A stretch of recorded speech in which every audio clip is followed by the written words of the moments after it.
this episode of Lazio Lounge. Now, you might already have realised, if you're a regular listener anyway, that this is not Vittorio Campanile. This is Alistair Mackenzie, and he has overthrown the ruler of Lazio Lounge. He has stormed the palace and is taking over hosting duties for the first time ever today. I think we've been doing this, I think, about 5 years, and I think this is the first time I've ever got to host it. So it's very exciting. Vittorio's not here today, but I'm very happy to say that we've got some able substitutes showing the kind of squad depth that we know and love at Lazio. So thankfully, Lazio Lounge, we have much better squad depth than the actual Lazio team.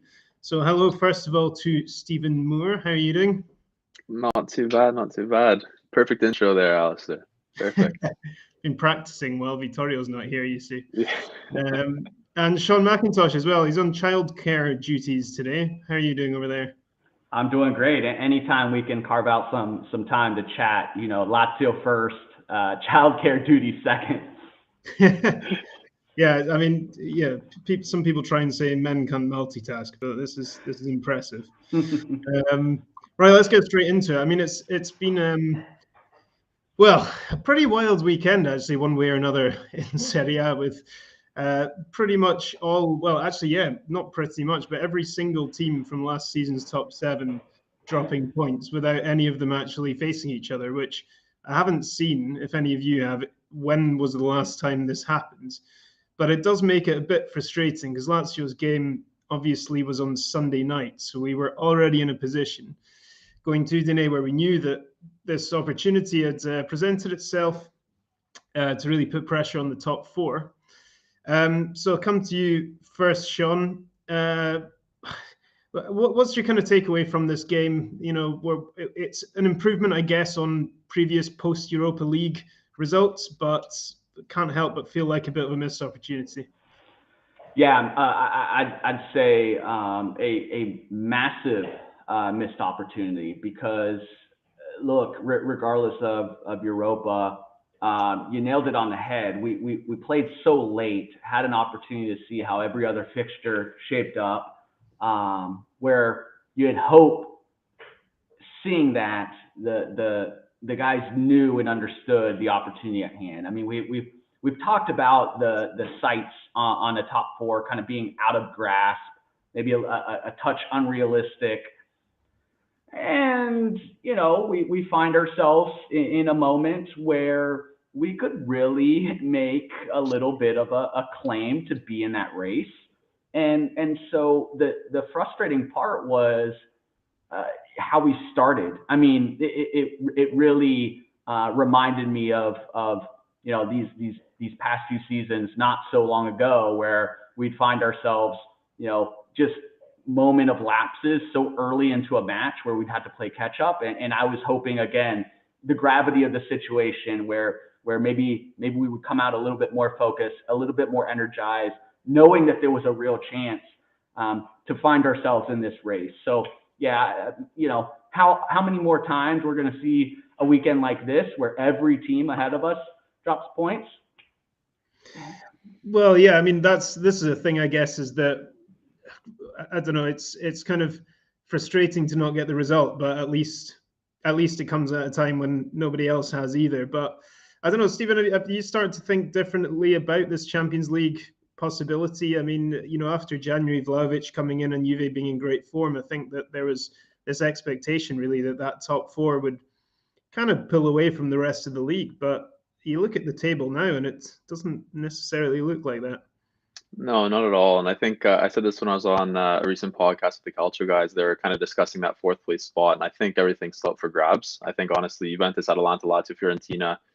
I think Roma, they're still in the mix. I'm not going to count them out yet, but I think all those teams can compete for that fourth spot. It's just a matter of what they're going to do and how they're going to do it.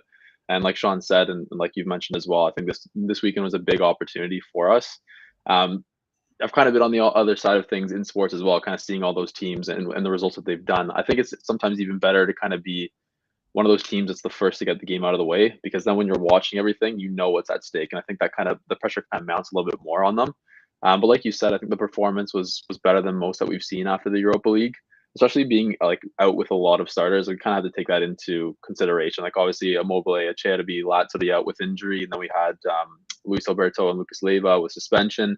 Then Pedro left after 20, 30 minutes as well. So being able to kind of, I think we honestly started playing our game once Pedro kind of came out and Giovanni Cabral came in. So it was good to see that the players that Sadi brought onto the field, we were able to kind of perform better than what's usual. I think we had a few chances, and so did Udinese. So it was kind of one of those games where we didn't take our chances, and so didn't they. And then we kind of ended up in a draw. So I think that was kind of the fairest result. Because honestly, we both could probably get had 3 goals in this game. It kind of could have been one of those 4-4 draws that we saw the first time around in Udinese. So.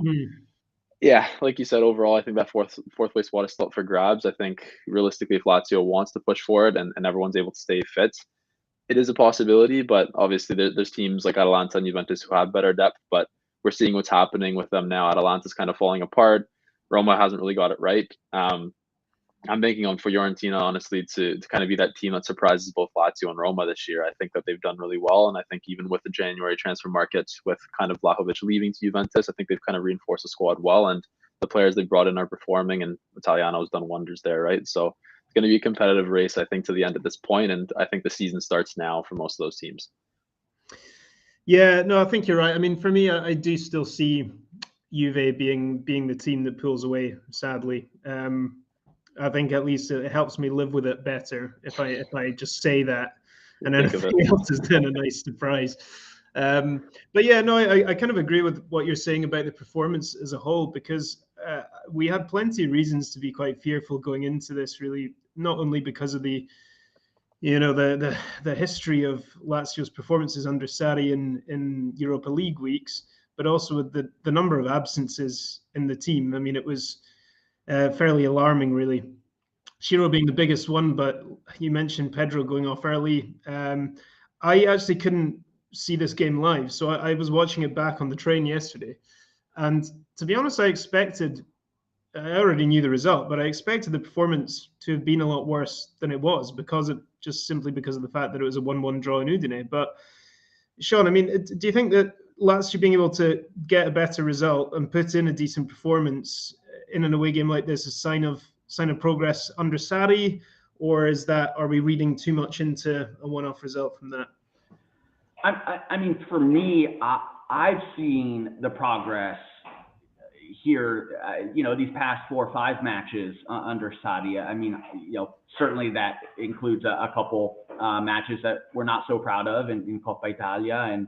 But look, I think we've seen slow and steady progress. And yes, on the road, earning a point. Any other circumstance, I would say happy with it. Look, we certainly didn't hurt ourselves this weekend. We're no further back. I did expect more, simply because I thought the squad would wake up and if there's a moment to really, really focus and come out. Now, there's context to it. We know we're a club without Ciro, and we know how that affects our squad. We know Pedro came out. We know, without Luis Alberto, we know. So yes, there are certainly positives to take away. And I think those positives show us that there is progress from this squad, because we are seeing players understanding their roles. We are seeing some flexibility in the lineup, which to me, I think, has been the biggest sign of progress. Progress for Sarri as a manager. I mean, we've heard coming into it from every Napoli fan about his unwillingness to rotate and give guys a chance. We know we suffered with that from Inzaghi.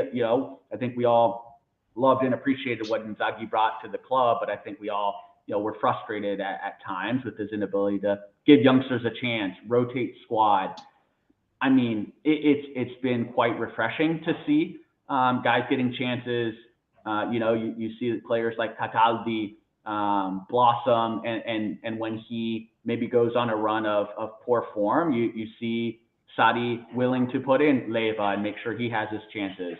We were all frustrated with Pepe Reina, just as we were under Inzaghi. And the difference here is that Strakosha has given his position back. So for me, these are all signs of progress that we can build on. We know where this squad suffers in terms of quality and depth. So I think there's a lot to hang our hats on. So small signs of progress.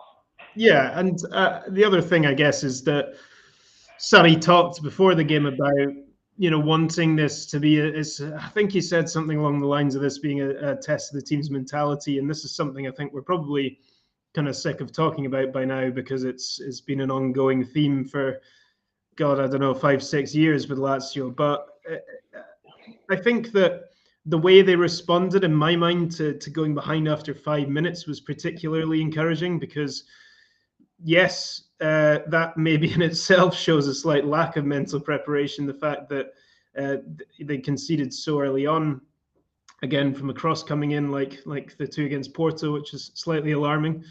But I think that turning that around, taking control of the game, like you said, Stephen, they did create some decent chances in this match as well.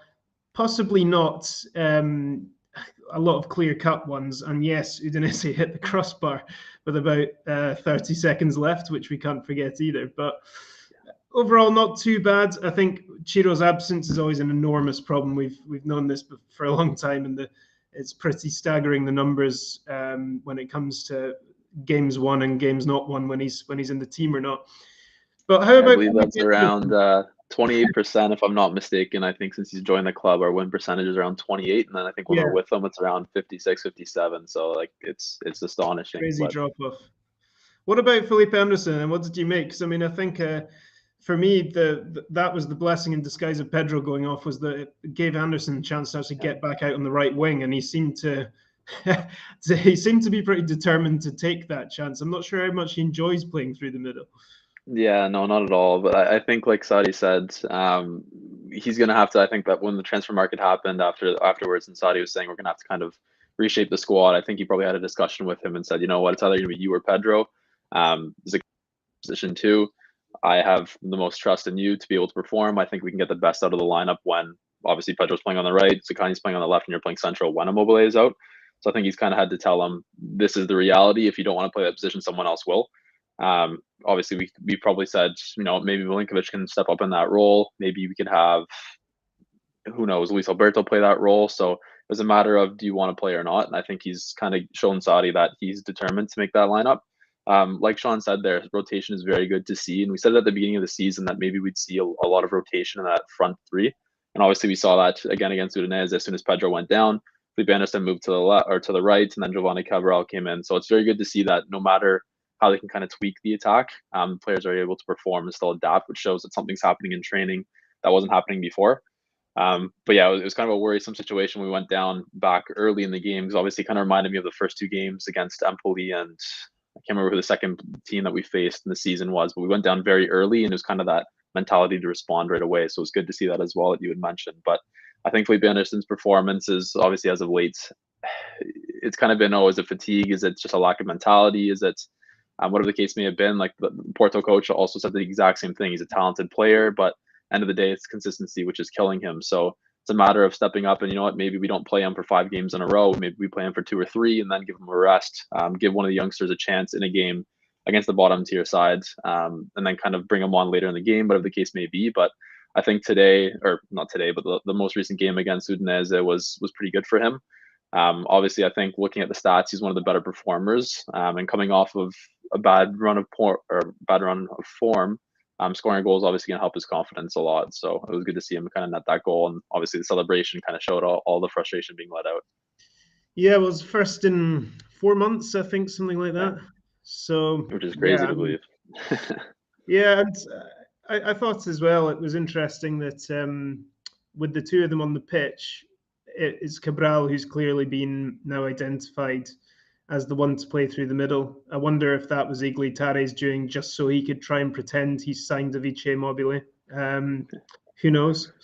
But, well, I'll say this. In the preview episode I did with Eric Krakauer when Lazio signed Cabral, he noted that he does have, the flexibility to play across the front three. He does have some of the skill sets required to play, that false nine. Certainly not his natural position, but he did note that he was a player that has some similar qualities to Cheeto as far as making runs, finding the space. So by no means, I can't imagine, and we know Sadi's quotes coming out about his lack of familiarity with the player, but I think it does give us options, and it allows Felipe to play in the position he's clearly best suited for. I'll be curious to see, if given more time, how Cabral can truly adapt in that position, and hopefully he's not stuck there for too long, because it means we're without Cheeto. But it was nice to see it at least benefited Felipe. But I think Cabral can play in that role. Certainly offered up more than Murici while he was with us, but funny to see Murici obviously score some goals now. But in terms of our system, I think he probably makes a little more sense. Yeah, Murici has become an absolute goal machine since leaving Lazio, but I think we saw that one coming probably. I mean, with Cabral, I don't know about you, Stephen. I was quite encouraged at least by the way he linked up with the team, because he's had so little time. He's been playing in an unfamiliar role, even if it's one he's played in before. But he's had this period out injured. There's so many factors kind of where I guess in my case anyway, I was willing to forgive him not being particularly impressive to begin with, because he's up against quite a lot. I think that you could see that he's not a natural number 9 from his finishing early doors, just because he seemed to snatch at his chances a little bit. He didn't seem massively composed, but he did get himself into some great positions. I thought the way he linked up with particularly Anderson, but linked up with the rest of the team was really quite encouraging too. So I don't know. Do you think we might have a Vice Immobile? Well, I think the reason why we signed Murici was obviously for a different reason than what we were trying to sign another striker for. Obviously, the way Immobile plays, it's kind of hard to find someone who plays exactly like him. Manono's been saying this for years now. He's like, let's sign Simeone, because he kind of makes those similar runs. He's able to finish in the box. He can use his head.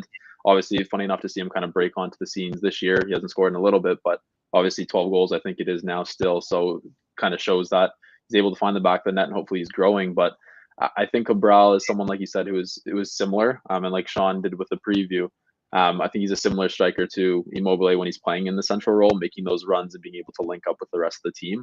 I was pretty impressed by him. Like you said, obviously being injured for a long period of time, coming into the squad, new. I'm not even sure if he speaks Italian yet. So it was kind of good to see him, despite that, being able to kind of come onto the pitch and make a difference. Because like I said, I think when he came on, I think that's when we really started to play a little bit better.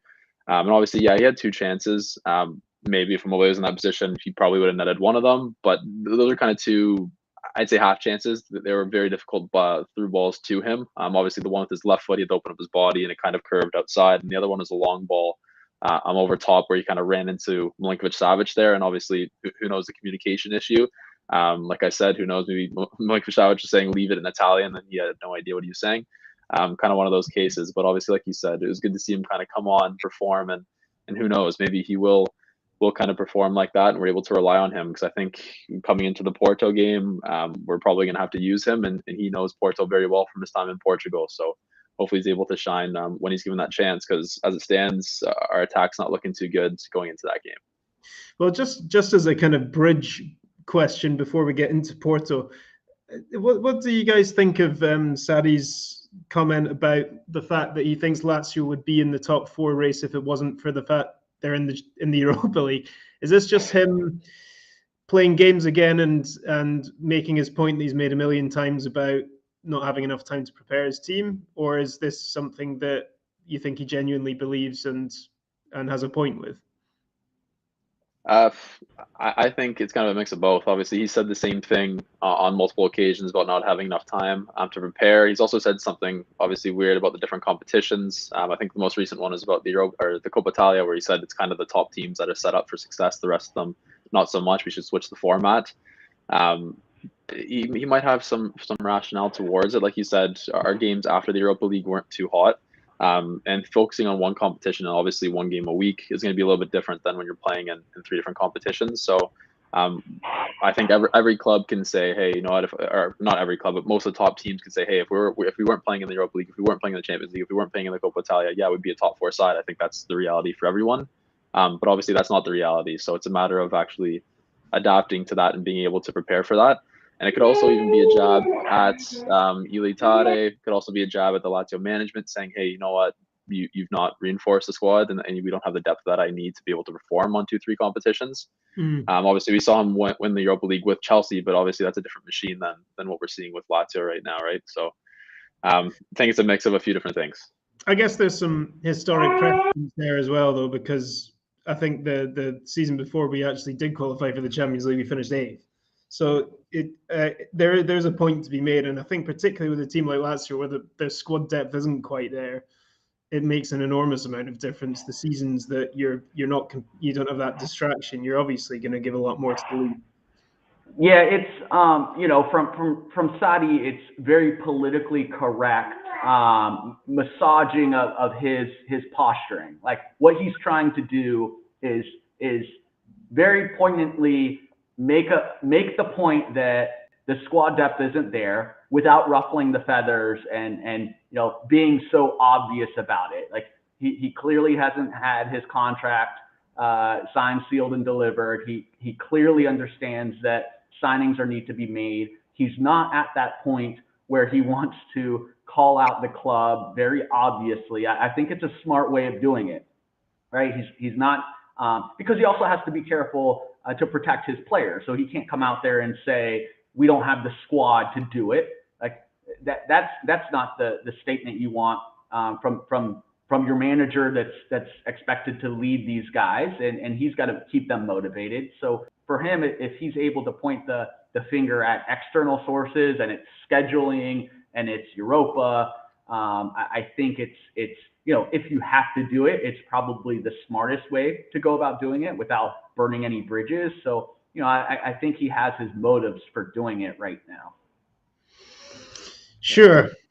Let's have a look at Porto then. I mean, I think our take, Vittorio and I, was after the last game was that it was a much better performance, I guess, than we might have feared, and we wanted to still be in the game for the second leg in Rome, and that's exactly where we are. I think the caveat, obviously, now is that there is this big question mark over the attack. It's good to see Acerbi's back in training, but Pedro's not going to make it. Who knows with Immobile? I think we really need to cross fingers with Immobile. But Zaccagni is suspended. So what are we going to do, guys? I mean, if Immobile can't make it, let's hope he can, in which case I guess you could do Cabral and Anderson either side of him. But otherwise, we're kind of throwing Raul Moro or someone into the mix. So two things on this, I guess. What would you guys pick as your front three if Chiro can't make it? And also, I've forgotten what my second question was. I'm going to come back to you. Yeah, natural. Look, if I had, what do I want to see as a fan? I would love to see us trot out Raul Moro. I want to see Cabral a little bit more. And I mean, what a great time to throw out a Luca Romero. If I had my choice to give them some time in a match that still means something, in a match that we're going to be chasing goals and giving them some European experience, if we truly believe that these youngsters are the future of the club, and Sadi truly believes that this competition is hurting us in the league, then trot them out, give Cabral that experience, give him some time. To Stephen's point earlier, I think we need to be careful with Felipe Anderson of running him into the ground, and so if there's any expectation that Cheeto is going to be out, then we're going to be relying on Felipe Anderson at the right wing. So I would trot out the youngsters for a half, if not 30 minutes, see what happens, and let them go out there and play an open style. And yeah, I mean, if we lose this match, we're not losing anything. Again, based on what Sadi believes, if we all think that this will help our chances in the league, yes, I want us to go out there and fight for every match. I don't think trotting out those youngsters is a statement saying that, we're not in it to compete. So that would be what I'd want to see. Yeah, my second point, now that I've remembered it, was going to be that perhaps this, you could say, is if we're going to have a crisis like this, it's probably the best part of the team that could happen to in a way.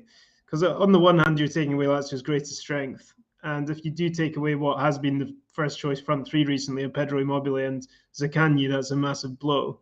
But on the other hand, between Cabral, Anderson, and Moro/Romero, whoever you want, it's kind of, well, at least with two of those guys, it's a bit more like for like than probably any other parts of the team. So at least it feels like there's a little bit of depth somewhere in this team now, and you can kind of see the benefit of having Cabral. Yeah, no, absolutely. I think, like you said, looking at like the top three, if we were going to be able to do something different, it's going to be like what Sean has mentioned and what you guys have mentioned. The only other suggestion I'd have, which would be unlikely to see, would be a change in formation to accommodate the team, depending on who's available. Obviously, if we have Zaccagni out, if we have Immobile out, if Pedro's out, obviously we can try for like a 4-3-1-2 or something similar to what Sadi's used at the likes of an Empoli. Obviously playing Cabral and Anderson up top and either Luis Alberto or SMS behind them, and then adding Basic or Cataldi or someone in the midfield with Leva kind of on that back space, because obviously we're going to need Leva in a match like this where they're a counter-attacking team and can punish us. I think it's all up for grabs now, though, especially if we have all those absences. I think Sadi will even say, you know what, Immobile, if you're not 100%, not Pedro, if you're not 100%, it's fine. We're just not going to use you. We're going to focus on the league. So I think he's going to kind of run with what he has. My only thing is, let's not get blown out. Let's not come to Rome and lose 4-5-0 against Porto. If it's close, if it's 1-0, if it's 2-0, I can't. If it's more than 3, I think I'd be a little upset, especially considering the results we've had. But it's really, like I said, it's all up for grabs. And if the players that we have at disposal is what we currently are thinking it's going to be, going to be a little bit difficult to see us kind of run away with that. You're setting the bar very low here. Don't lose by more than 3 goals. Don't lose more than 3. That'll be fine. Yeah, I mean, well, what are your guys' takes? I mean, I know you've not always been around for these discussions that me and Vittorio have had in the past, but what's your guys' feelings on the Europa League in general? I mean, Sean, is it important to you to see Lazio go deep in a European competition, or at this stage is it more about, well, look, the top 4 has tightened up, there's a Champions League opportunity there, so if we go out, it's not the end of the world, and that is where we can focus the rest of the season? Look, I think it's important to the culture of a club, regardless of ambition, to win. I mean, winning breeds culture, and so when you go out and you play tentatively and you don't put an emphasis on it, I think that sends a really negative statement in terms of ambition. And look, the reality is we're going to be playing in Europa. The reality is we're always fighting for European spots. So it's quite mind-boggling to play this crazy game of just, hey, we want to fight for a European spot. Well, we get said European spot, and then we don't care about European spot. And it just makes so little sense. These are still European matches in terms of brand building and getting out. Look, Porto is a big club. Porto is known around the world, and we have an opportunity in terms of bringing in viewership, people paying attention to who we are, people tuning in and seeing the Stadio Olimpico, and an opportunity for our fans to be positive and to bring, and to shine a light on, what the Curva can do. during matches. So I think these are really important in terms of building your identity as a club, in terms of going out and trying to win competitions regardless of, how big they are. Right now, we're not in Champions League. So for us, this is the best competition that we are in right now. And look, financially, there are still incentives to winning these matches. So I think, it's asinine when we put ourselves in this weird routine of trying to fight for European spots, but then acting like they don't matter. Like, we should go out there and put our front foot forward. I mean, I do get it in the case of top four, because there's a huge discrepancy between qualifying for Europa and Champions Leagues. But yeah, I couldn't agree more on that point about people wanting to ditch the European competition to then qualify for the same European competition the following year. And I think where we don't want to end up is the Roma Conference League situation, because that's going to have even less interest for people than the Europa League has. But yeah, I mean, I think it's a good competition. I think the format changes worked. I think it's really exciting once it gets to the knockout stages. There's some brilliant matchups this year. Lazio Porto being, in my mind, one of the best ones, obviously. But I mean, I have to say, one thing I'm very happy with when I'm talking about changes as well is the away goals thing. And I'm talking actually here just about the case of Lazio's match. Because if 2-1 last year had been a result, Lazio would have just needed to win 1-0 to get through. But I don't think this Lazio team has any idea how to win a game 1-0. I don't think they would have a clue how to approach that. So for me, it's kind of encouraging in a way that they can just go and try and win the game normally. They don't have to panic about, Patrick losing his head at some point and conceding a goal, because they just need to win the game, at least to take it to extra time. If they win it by a couple of goals, obviously they're through. So I guess final things. I mean, what kind of approach do you think, Stephen, that they're going to take? Are we going to see Sarri doing more of the Fiorentina style, kind of soak up the pressure, go direct, or are we expecting Porto to do that? And we've got a chance here to really apply pressure, press high, high tempo. What are you expecting? Yeah, it's going to be a difficult one. Like I said, I think it's kind of hopefully going to be similar to the way we usually play, pressing a lot, despite Immobile's absence, if that's the thing, getting Cabral to make those runs behind the defenders. Luis Alberto, Milinkovic-Savic kind of setting up the key passes as per usual and actually performing. Because obviously the big thing is now with Immobile gone, who's going to step up? And that's kind of the big question. Obviously, we've seen Milinkovic-Savic do it as of late. We've seen Luis Alberto do it sometimes. I was hoping one of them were going to kind of, obviously not Luis Alberto, but Milinkovic-Savic or one of the leaders on the team that was still there was going to be able to step up and kind of provide something. So it's a matter of one of those guys kind of going, okay, you know what, I got to take this opportunity, got to take it for the team. Let's put something forward and convert. My issue with Porto is that they got strong depth. We didn't even see Mehdi Taremi make an appearance in the last game. We saw that obviously Martinez, who hasn't scored in quite some time, was able to net a brace, right? So I think that shows the how lethal their attack and their play can be. Obviously, going to be an emotional game for Sergio Conceição coming back to Rome. So I think it's kind of going to be kind of a good game to see that happen. And then just to touch upon Sean's points about the brand building, what a coincidence that both of the Binance fan tokens sides in Porto and Lazio are facing each other. I found that very interesting to kind of see, because obviously it could have been any other clubs, and it's those two kind of building together. So what better way to kind of give it to Porto, make their fans kind of pay and beat them. But yeah, that would be the good thing to see us win, either not by 1-0, because like I said, that's not going to happen. But I think like something like 2-1, that would be kind of an ideal situation. I saw Binance were trying to label this the Binance Derby. I was like, no, yeah, I am not having this. Stop right there. All right, guys. Well, I think we can probably leave it there. Well, do you fancy some predictions then for the Porto game? Let's finish off with that. Sean, go on. How optimistic or not are you going to be? I think there are going to be goals. I think your point about the away goals rules being eliminated gives us a little bit of opportunity, because we don't have to stress out as much. I think it probably opens up the match a bit for us. I will say 2-2, a 2-2 draw in this, which unfortunately sees us bow out of the competition. Okay, Stephen, 3-0 defeat, is it? Or No. That's worst case scenario. Worst case Ontario. No.